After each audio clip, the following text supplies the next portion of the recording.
I've become kind of a climate optimist. And not because I'm unconcerned about all of the natural disasters that we continue to see, but rather because the technology is getting so much cheaper.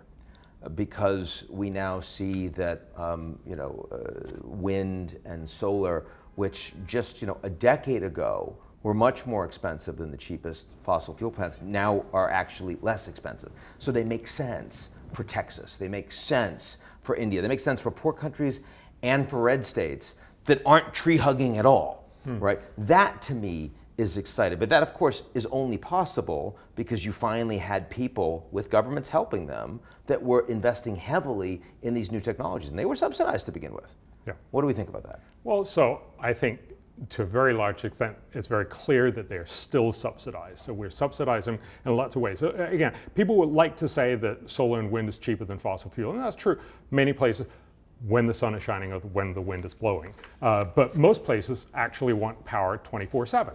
And so what you really have is a situation where for rich countries, because we already have all the backup capacity, you can actually fairly cheaply build a lot of the extra solar and wind and then just rely on old gas power plants or coal-fired power plants as backup. But very clearly you can't do that in most other countries where you need more power.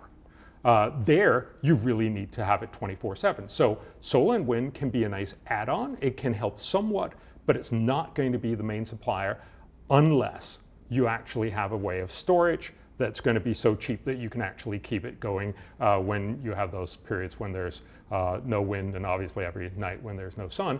And that is phenomenally costly right now. So we're far away from the place where we'll actually be able to run mostly on solar and wind. But you look at batteries. I mean, lithium-ion batteries are like 90% cheaper to make now than they were just a decade ago. Yes. I mean, enormously exciting Yes. technologies that people were saying we just are nowhere close. You see that trajectory now. Well, but the problem is we're not talking about sort of we need to double or triple. It's more sort of we need to 100-fold increase, and that is enormously costly. So the International Energy Agency estimate we can probably see batteries again, half in price or more than that. But that's nowhere near. You need more sort of 99.9% reduction in price, and that's just nowhere near. If you're actually going to, so just to give you one example, so Germany every year has at least 5 days of what they call Dunkelflaute. That's a fun name to say, but where there's very little sun in the daytime and there's no wind for 5 days.